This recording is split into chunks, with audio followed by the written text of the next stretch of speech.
are already on our 3rd week of our art challenge, and you guys killed it this last time with the kirigami houses. They turned out amazing. And I love all the creative ideas you guys came up with. I saw coffee shops, there was trees and cats, all sorts of unique ways to make your kirigami houses and neighborhoods. So great job. So I want to start off by picking out the winner for last week. And remember, your prize is the cyanotype sun print kit. So let me go through.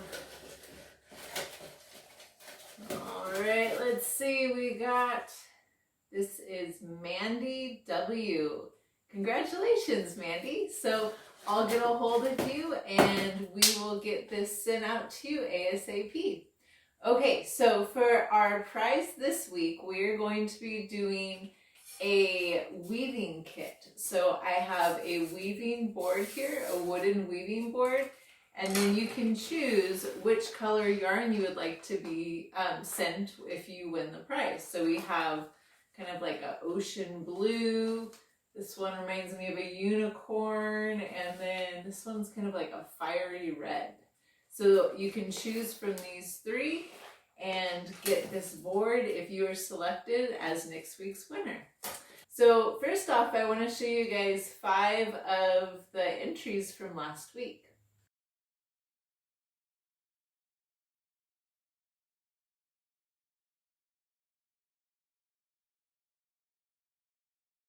Great job on those, you guys. Okay, so remember, for this week's contest, for our salt dough pencil holders, you'll want to enter your salt dough creations by either emailing me at lepetitatelierNV@gmail.com, or you can put the tag on Instagram, #LePetitArtChallenge. All right, let's get started.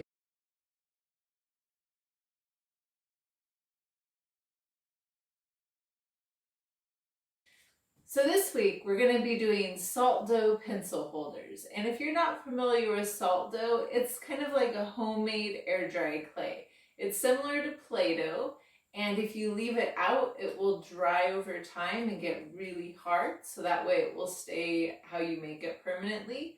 Or if you want it sooner, you can just bake it in the oven, and I'll give instructions on how to do that. The ingredients you'll need for salt dough is 1/4 cup salt, a 1/2 cup of flour, 1/4 cup of warm water, mixing bowl, and a spoon. Now, if you don't have a 1/4 cup of salt to spare, you can always adjust the recipe by doing 1 part salt, 2 parts flour, and 1 part warm water. So if you only have a tablespoon of salt, you can still make the recipe.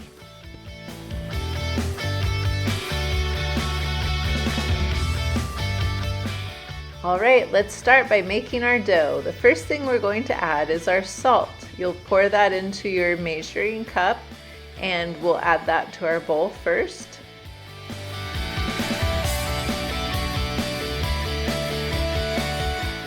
Next, we're going to add our flour. Any type of flour will work. And remember, we're doing 2 parts flour. So with my 1/4 cup, I'm going to do 2 scoops. Next, we're going to add the warm water, and this is just 1 scoop of the warm water. And then you're going to stir and mix until it starts sticking together, and it's going to be pretty dry, so try and mix as much of it together as you can, and then we'll get any of the extra clumps that didn't combine in the bowl combined when we put it onto our table. So here I'm going to start smashing it together, trying to pick up as much as I can. All my loose pieces I'm just going to pour out onto my working surface and try and pick up as I'm mixing in. Now, as you need, it will become stickier, and then you can pick up any extra pieces of the dough and flour that are on your work surface and combine those and incorporate them into your clay.